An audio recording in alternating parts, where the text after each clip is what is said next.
নমস্কার, the news counter dot এসে আপনাদের সকলকে স্বাগত। আপনাদের সঙ্গে আমি সুমিত চৌধুরী। আমাদের পশ্চিমবঙ্গে চাল চুরির রাজনীতিটা খুব পরিচিত ছিল এবং এবারের তৃণমূল কংগ্রেস মানে আমাদের সাবেক যে শাসক দল, তাদের পরাজয়ের পিছনে যে ক্যাম্পেইন কাজ করেছিল তাতে চাল এবং ট্রিপল চুরির অভিযোগ কিন্তু অন্যতম ক্যাম্পেইনের হাতিয়ার ছিল। মধ্যপ্রদেশে এবার ১২০০ কোটি টাকার এফসিআই এর চালের হেরাফেরি মারাত্মক অভিযোগ উঠেছে। ফিগারটা হচ্ছে ১২০০ কোটি টাকা।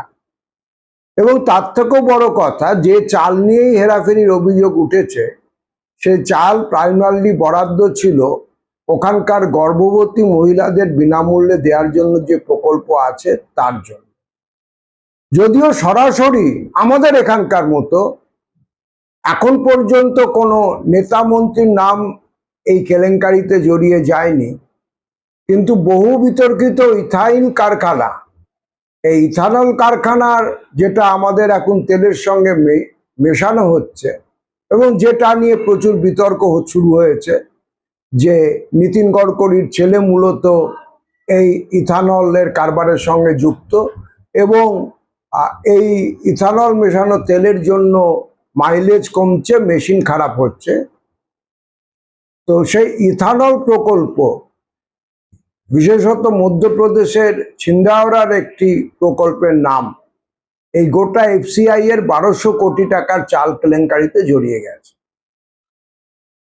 বলা বাহুল্য, এর ফলে অন্যান্য নানা ইস্যুতে বিব্রত মোহন যাদবের সরকার আরো একবার অস্বস্তিতে পড়েছে। কারণ মধ্যপ্রদেশেও অন্যান্য অধিকাংশ রাজ্যের মতো এই মুহূর্তে ডবল ইঞ্জিন সরকার চলছে। বিষয়টা কি ঘটেছে আপনারা অনেকে বোধহয় ইতিমধ্যে জেনে গেছেন। একটা নতুন প্রকল্প এসেছে ইথানলকে প্রমোট করবার জন্য।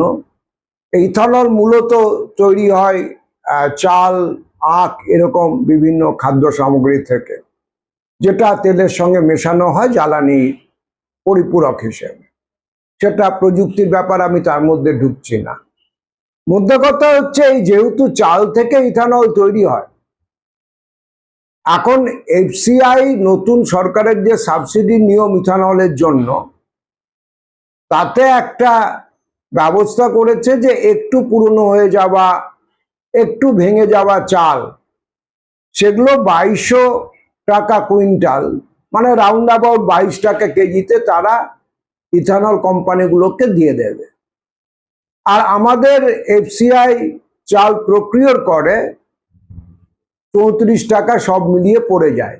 ৩৪০০ টাকা, এই মাপ করবেন, ২৯০০ টাকা থেকে ৪০০০ টাকা কুইন্টাল পড়ে যায়।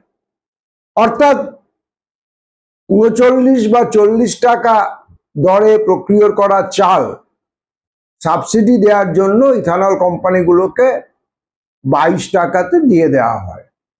আমি আবারও বললাম যে আমাদের এফসিআই এর একটা বিশাল বাফার থাকে জরুরি পরিস্থিতির জন্য, এবং পুরনো চাল অনেক সময় নষ্ট হয়ে যায়। ফলে ইথানল কোম্পানিগুলোকে তুলনামূলকভাবে নিকৃষ্ট মানের পর্যায়ে অবনমিত হওয়া যে চাল, পুরনো হয়ে গেছে, ভেঙে গেছে, এগুলো সাধারণত এই ২২০০ টাকা কুইন্টালে দেয়া হয়। কিন্তু মধ্যপ্রদেশে যেটা ঘটেছে, যেটা এখন পর্যন্ত ধরা পড়েছে, সেটা হচ্ছে যে বেশ কিছু ভালো চাল যেগুলো গর্ভবতী মহিলাদের বিতরণের জন্য ছিল, ইয়ারমার্ক করা ছিল, হেরাফেরি করে সেই চাল এই ২২০০ টাকা থেকে ইথানল কোম্পানিকে দেয়া হয়েছে, একাধিক ইথানল কোম্পানিকে, যার মধ্যে একটা ছিন্দাওয়াড়া। আর তদন্তে যেটা দেখা যাচ্ছে যে এই ইথানল কোম্পানিতে যাওয়ার বদলে বা কারখানায় যাওয়ার বদলে এই চাল সরাসরি চলে গেছে বিভিন্ন বেসরকারি চাল কলের কাছে।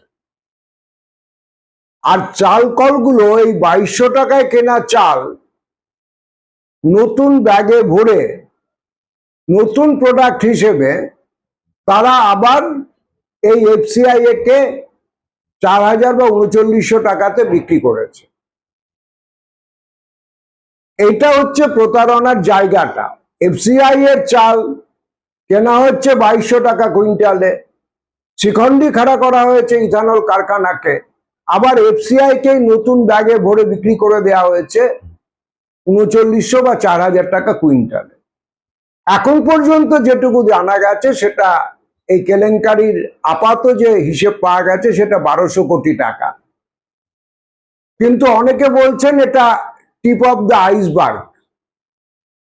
আর এই কেলেঙ্কারিতে যে 4 জনকে গ্রেপ্তার করা হয়েছে, যারা এই ব্যাপারটাতে খোঁজ খবর চালাচ্ছেন, মানে সরকারি তদন্তের বাইরেও বেসরকারি বিভিন্ন সংবাদ মাধ্যম এবং বিরোধী পক্ষ, তাদের বক্তব্য যে রাম মন্দিরে চাঁদা কেলেঙ্কারি হাসাব করার জন্য যেমন কিছু বোরেকে স্যাক্রিফাইস করা হচ্ছে, তেমনি এই 4 জনকে গ্রেপ্তার করে কার্যত এত বড় একটা স্ক্যাম, যেখানে ফুড কর্পোরেশন অফ ইন্ডিয়ার চাল তাদের কাছ থেকে কম দামে কিনে তাদেরকেই বেশি দামে আবার গছিয়ে দেওয়া হয়েছে, এটাতে একটা সুসংগঠিত র্যাকেট যদি না থাকে, যারা সবকিছু জেনে বুঝে কাগজগুলোকে থ্রু করেছে, পেপার ওয়ার্কগুলোকে থ্রু করেছে, এটা হতে পারে না। কিন্তু যেহেতু তাদের সঙ্গে বড় মাথারা জড়িত,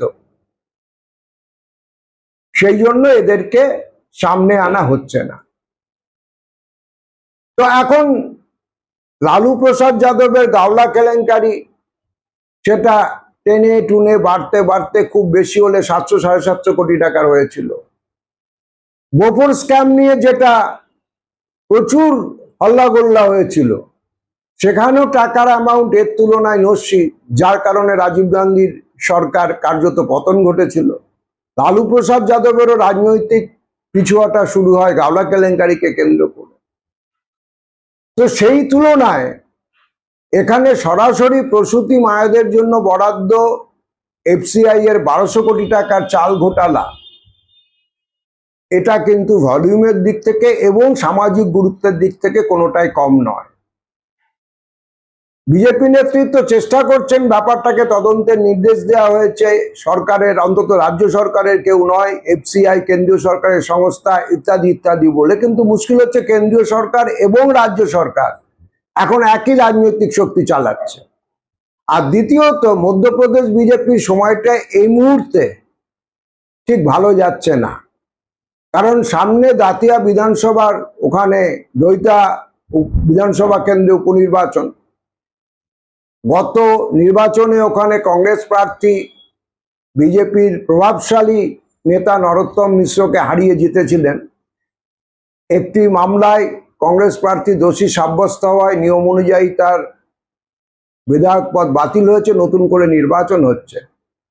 কিন্তু এবার এই নরোত্তম মিশ্র, যিনি রীতিমতো হেভিওয়েট, আমি আগেই বলেছি, অমিত শাহের ঘনিষ্ঠ বলে শোনা যায়, এবং ওখানে কৈলাস বিজয়বর্গী, যিনি অন্যতম মোহন যাদবের বিরোধী নেতা, মোহন যাদব এখন মধ্যপ্রদেশের মুখ্যমন্ত্রী, তার সঙ্গে নরোত্তম মিশ্রের চিঠি চালাচালি মোহন যাদবকে কেন্দ্র করে কিছুদিন আগেই প্রকাশ্যে জানাজানি হয়ে গেছিল। তো সেই নরোত্তম মিশ্রের টিকিট কেটে দিয়ে সেখানে আশুতোষ তেওয়ারি বলে একজনকে বিজেপি নেতৃত্ব প্রার্থী করেছে। আর এর পরেই প্রায় একটা নজিরবিহীন ঘটনা ঘটেছে, অন্তত বিজেপির বিচারে নজিরবিহীন। 3000 কর্মী রাস্তায় নেমে পথ অবরোধ করেছে, জাতীয় সড়ক আটকে রেখেছে, পুলিশের সঙ্গে মারপিট করেছে, স্বয়ং এসপি আহত হয়েছেন। দাবি একটাই যে আশুতোষ তেওয়ারিকে প্রার্থী করা চলবে না, নরোত্তম মিশ্রকে ওখানে প্রার্থী করা হবে। বিহারে বাঁকিপুরে সবে সবে বিজেপি নেতৃত্ব প্রার্থী বদল করেছেন, যাকে প্রার্থী করেছিলেন বাঁকিপুরে বান্টি বলে একজনকে, তাকে সরিয়ে দিয়ে অন্য একজনকে তারা প্রার্থী করেছেন। এবং এই ঘটনায় এই দৈতা কেন্দ্রের যারা বিজেপি কর্মী, নরোত্তম মিশ্রের সমর্থক, তারা আরো বেশি উৎসাহিত হয়েছেন। তারা এখন একটানা বিক্ষোভ দেখিয়ে চলেছেন যে এই তেওয়ারির প্রার্থীপদ বাতিল করতে হবে। বিজেপি তাদের সাংগঠনিক শৃঙ্খলার জন্য গর্ববোধ করত, তারা বলতো তাদেরটা পার্টি উইথ এ ডিফারেন্স। কিন্তু এই ঘটনায় সামগ্রিকভাবে বিজেপির যে ভাবমূর্তি মধ্যপ্রদেশে, সেটা রীতিমতো ম্লান হয়েছে। তো স্বাভাবিকভাবে বিজেপির সাংগঠনিক এবং উপনির্বাচনের সামনে যখন ঘরোয়া কোন্দলে এতটাই বিদীর্ণ, তখন এই 1200 কোটি টাকার ইথানল প্রকল্পকে জড়িয়ে চাল কেলেঙ্কারিকে সামনে আসায় নতুন করে বিতর্ক দেখা দিয়েছে। আর এটার চাকা শেষ অবধি কতদূর গড়ায়, এই যে কেলেঙ্কারিকে কেন্দ্র করে বিরোধী পক্ষ যে পাল্টা চাল দিতে উৎসাহী, সেটাকে তারা কিভাবে মোকাবিলা করেন, এটার দিকে রাজনৈতিক মহল অবশ্যই তাকিয়ে আছে। অর্থাৎ উত্তরপ্রদেশ বিজেপি নেতৃত্ব যখন এই মুহূর্তে রাম মন্দিরে চাঁদা কেলেঙ্কারিকে নিয়ে রীতিমতো বিচলিত, তার মধ্যেই মধ্যপ্রদেশ বিজেপি নেতৃত্বের সামনে 1200 কোটি টাকার এই চাল ঘোটালাকে কেন্দ্র করে নতুন চ্যালেঞ্জ উঠে এসেছে। এবং যেটা রাজনৈতিক অবজারভাররা মনে করছেন যে একের পর এক যেভাবে হিমাচল প্রদেশ, উত্তরপ্রদেশ, মধ্যপ্রদেশ বিজেপি সরকারের কেলেঙ্কারি ফাঁস হতে চলেছে, এটা 2029-এ যদি স্নোবল এফেক্ট দিতে শুরু করে, ওই লোকসভা নির্বাচনও কিন্তু শেষ পর্যন্ত কঠিন হয়ে যাবে। TheNewsCounter.s এখন এই পর্যন্ত। আমাদের কমেন্ট বক্স খোলা থাকে, এটা আপনারা জানেন। আপনারা ইচ্ছে করলে আপনাদের মতামত জানাতে পারেন। আপনারা ইচ্ছে করলে যারা এখনো সাবস্ক্রাইব করেনি আমাদের এই ইউটিউব চ্যানেল সাবস্ক্রাইব করতে পারেন। দেখা হবে পরবর্তী এপিসোডে। সকলে খুব ভালো থাকবেন।